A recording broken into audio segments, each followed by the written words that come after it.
دینار اور درہم جتنا اس کے ہاتھ پر وہ نشانی موجود ہے۔ جو بھی اس سے ملاقات کرے اس سے بخشش کی دعا منگوا لینا۔ اللہ والوں کے پاس جاؤ اور ان سے دعائیں منگوایا کرو۔ اللہ اللہ کیے جانے سے نہ اللہ ملے، اللہ والے ہیں جو اللہ سے ملا دیتے ہیں۔ امام احمد رضا فاضل بریلوی رحمت اللہ علیہ نے کلیہ بیان کیا، جس کی ہر ادا سنت مصطفیٰ، ایسے پیر طریقت پہ لاکھوں سلام۔ بسم اللہ الرحمن الرحیم، الصلاۃ والسلام علیکہ سیدی یا رسول اللہ وعلی آلکہ و صحابکہ یا حبیب اللہ۔ الحمدللہ تمام ہم توحید پرست مومن یہ عقیدہ رکھتے ہیں کہ سب کچھ اللہ ہی کرتا ہے، اس کی قدرت سے سب کچھ ہوتا ہے اور ہر کام اس کی طرف راجع ہیں۔ یہ اللہ تعالیٰ کی قدرت ہے، لیکن ایک اللہ نے قانون بیان کیا قرآن میں، یا ایھا الذین آمنوا اتقوا اللہ وابتغوا الیہ الوسیلہ، اے ایمان والو اللہ سے ڈرو اور اس کی بارگاہ میں وسیلہ تلاش کرو۔ اس کی بہت تشریحات ہیں، لیکن علماء ربانیین الاجوبۃ المکیہ میں مفتیان عرب 150 سال پہلے عبد الرحمن بن سراج رحمت اللہ علیہ وابتغوا الیہ الوسیلہ سے استدلال کر رہے ہیں اللہ کی بارگاہ میں انبیاء، اولیاء، شہداء کا واسطہ پیش کرنا، جو اللہ کے نزدیک ان کی حرمت ہے۔ اسی طرح قریب دور کے خیر المدارس کے مفتی خیر الوسیلہ میں علامہ خیر محمد جلندری، وہ حنیف جلندری صاحب کے والد صاحب، وہ اپنی کتاب خیر الوسیلہ میں وابتغوا الیہ الوسیلہ کے تحت لکھ رہے ہیں، عندنا و عند مشائخنا یجوز التوسل فی الدعوات بالانبیاء و اولیاء و شہداء جائز فی حیاتہم و بعد وفاتہم۔ اور المفند میں فتاوی دیوبند میں بھی علماء دیوبند نے یہ مسئلہ بیان کیا، اور حدیث پاک سے ثابت ہے کہ یہ حدیث جو ہے مسلم شریف کی میں پڑھنے لگا ہوں، اس کے راوی سیدنا فاروق اعظم ہیں۔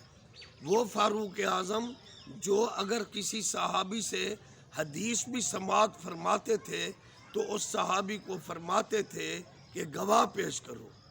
اور دوسرا صحابی آ کر گواہی دیتا تھا تو تب حضرت عمر فاروق مطمئن ہوتے تھے۔ اور سیاستہ کی حدیث مسلم شریف سے یہ میں حضرت عمر کی روایت پڑھنے والا ہوں، ان عمر بن الخطاب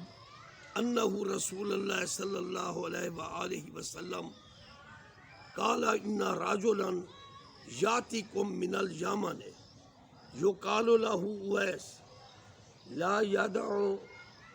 بالیمن غیر ام له قد کان به بیاد فدعا اللہ فاذهبه الا موضع الدینار او الدرہم فمن لاقیہ منکم فلیستغفر لکم او کما قال رسول اللہ صلی اللہ علیہ وآلہ وسلم۔ حضرت فاروق اعظم رضی اللہ عنہ سے روایت ہے کہ اللہ کے سچے نبی صلی اللہ علیہ وآلہ وسلم نے فرمایا، ایک شخص تمہارے پاس آئے گا یمن سے، یمن میں اس کی والدہ کے سوا اور اس کا کوئی رشتہ دار نہیں، اس کو برس کی تکلیف ہوئی تھی، اس نے اللہ تعالیٰ سے دعا کی تھی تو اللہ تعالیٰ نے اس کی برس کی تکلیف کو رفع کر دیا۔ دینار اور درہم جتنا اس کے ہاتھ پر وہ نشانی موجود ہے، بس تم میں سے جو بھی اس سے ملاقات کرے اس سے بخشش کی دعا منگوا لینا۔ تو اس سے معلوم ہوا کہ اللہ تعالیٰ نے جو محبوب کو علوم عطا کیے ہیں، یمن میں بیٹھے ہوئے عاشق کے والدہ کو بھی آپ جانتے ہیں، اس کے نام کو بھی جانتے ہیں، اس کی برس کی تکلیف کو جانتے ہیں، برس کا رفع ہو جانا جانتے ہیں، پھر اس کے ہاتھ پر دینار اور درہم جتنا جو نشانی ہے اس کو بھی آپ صلی اللہ علیہ وآلہ وسلم جانتے ہیں کہ اس نے دعا کی تھی یا اللہ یہ بیماری چلی جائے، یعنی اس کے نشان میرے ہاتھ پر رکھ دینا تاکہ میں تیرا شکر ادا کرتا رہوں گا ان نشانوں کو دیکھ کر۔ اور سرکار نے فرمایا جو بھی تم میں سے اس سے ملاقات کرے اس سے دعا ضرور منگوانا۔ تو معلوم ہوا کہ نبی پاک صلی اللہ علیہ وآلہ وسلم امت کو تعلیم دے رہے ہیں کہ اللہ والوں کے پاس جاؤ یا ان سے ملاقات ہو تو ان سے دعا منگوایا کرو۔ صحابہ کو حکم دے رہے ہیں، حالانکہ وہ تابعین میں سے ہیں، صحابہ کا شان زیادہ ہے، امام الانبیاء کو ضرورت نہیں تھی تابعی سے دعا منگوانے کی، لیکن مسئلہ کے حق اہل سنت کی یہ تائید ہو رہی ہے کہ اللہ کے نبی نے فرمایا اللہ والوں کے پاس جاؤ اور ان سے دعائیں منگوایا کرو۔ اور دیکھیں اسی طرح مسلم شریف میں وفی روایت فاروق اعظم رضی اللہ عنہ فرما رہے ہیں قالا سمیت رسول اللہ صلی اللہ علیہ وآلہ وسلم یقول ان خیر التابعین رجل یقال له اویس وله والدات وکان به بیاد فمروه فلیستغفر لکم او کما قال رسول اللہ صلی اللہ علیہ وآلہ وسلم۔ اور دوسری روایت بھی حضرت عمر فاروق سے ہے، وہ فرماتے ہیں سمیت رسول اللہ صلی اللہ علیہ وآلہ وسلم، میں نے نبی پاک صلی اللہ علیہ وآلہ وسلم سے سنا کہ تابعین میں، طبقہ تابعین میں جن کا شان صحابہ کے بعد ہے تو ان میں بہتر فضیلت والے حضرت اویس کرنی ہے، یمن میں جن کے رشتے میں ان کی ماں ہے، اور آپ نے فرمایا کہ تم اس سے ملو اور اس کے لیے بخشش کی دعا منگو۔ تو یہ دو حدیثیں میں نے مسلم شریف سے پڑھی ہیں، اور مشکات المصابیح میں بھی متفق علیہ یہ حدیث موجود ہے۔ تو حضرت سیدنا فاروق اعظم اور مولا علی شیر خدا کرم اللہ وجہ الکریم کو نبی پاک صلی اللہ علیہ وآلہ وسلم نے اپنا کرتا مبارک عطا فرمایا تھا، یہ بھی اسے دے دینا، میری امت کے لیے دعا بھی کرانا۔ اور سیدنا فاروق اعظم رضی اللہ عنہ مولا علی علیہ السلام جب تشریف لے گئے تو انہوں نے سادہ لباس میں حضرت اویس کرنی کو یمن کے ایک جنگل میں نوافل پڑھتے ہوئے دیکھا، اور جو ہی وہ نوافل سے فارغ ہوئے، سادہ لباس تھا، پھٹیا پرانا چولا ہا، منہ وچ نور دا شولا ہا۔ تو انہوں نے جب سیدنا فاروق اعظم مولا علی پاک کو دیکھا رضی اللہ عنہما کو دیکھا جب، تو انہوں نے کہا مجھے آپ لوگوں سے مدینہ پاک کی خوشبو آ رہی ہے۔ تو اس میں حضرت فاروق اعظم نے اپنا بھی تعارف کرایا، مولا علی علیہ السلام کا بھی تعارف کرایا۔ اس وقت سیدنا فاروق اعظم کا دور خلافت تھا، معلوم ہوا روحما بینہم، صحابہ شیگر و شکار تھے، اکٹھے آتے ہیں اور حضرت اویس کرنی سے ملاقات کرتے ہیں، اور حضرت اویس کرنی نے محبوب کا کرتا اٹھا کر امت محمدیہ کے لیے دعا مانگی، سرکار کے کرتا کو بطور وسیلہ پیش کیا، سبحان اللہ۔ اور پھر روایات میں ہے کہ حضرت مولا علی شیر خدا کے ہاتھ میں حضرت اویس کرنی بیعت ہوئے کہ آپ کیونکہ حضور کے چچا ذات بھائی ہو،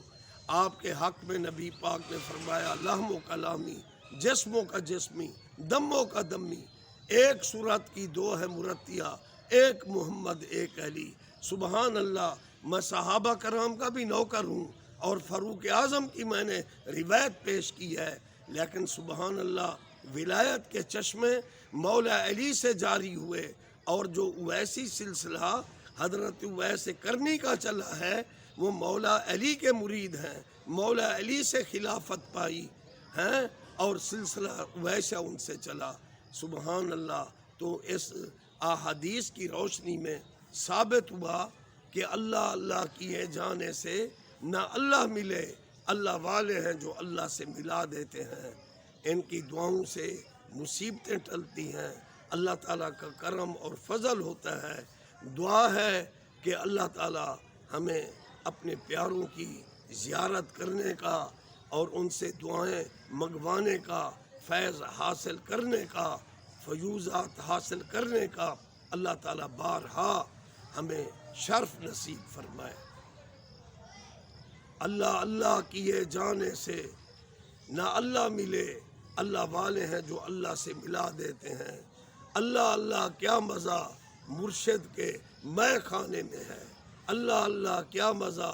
مرشد کے مے خانے میں ہے۔ مرشد تو جام توحید پلا دیتے ہیں، میرے شاہ سلیمان لاجپال، خواجہ اللہ بخش کریم، حضور خواجہ حافظ محمد موسیٰ، خواجہ حامد سین، خواجہ یوسف مٹھا، یہ توحید محبت کا جام پلاتے ہیں۔ سبحان اللہ۔ حضور غوث پاک شاہ جیلان ہوں، حضور اجمیری پاک ہوں، حضور مجدد الفسانی ہوں، خواجہ فرید ہوں، غلام حسن سواگی ہوں، حضور فیض محمد شاہ جمالی ہوں، داتا صاحب غوث بہاول حق، جمال اللہ ملتانی، حاجی پور شریف والے، نور محمد نوارو والا سین، یہ سب اللہ سے ملانے والے لوگ ہیں۔ اور جب نبی کا عشق ہوتا ہے، اللہ والوں کی محبت ہوتی ہے تو اللہ مل جاتا ہے۔ اسی لیے بلے شاہ نے کیا خوب فرمایا، لگے اللہ والی تار، لگے مرشد والی تار، چینا این چھڑیدہ یار، یہ پرفتن دور ہے، اس مرشد کی بیعت ہو جاؤ جس کی ہر ہر ادا۔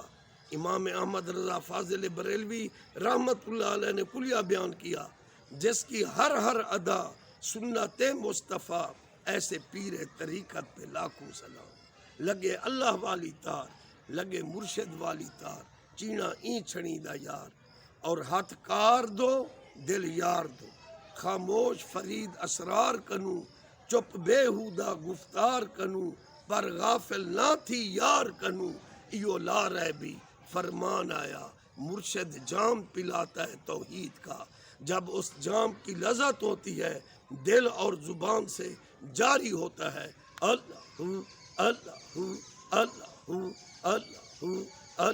اللہ اللہ اللہ اللہ، حق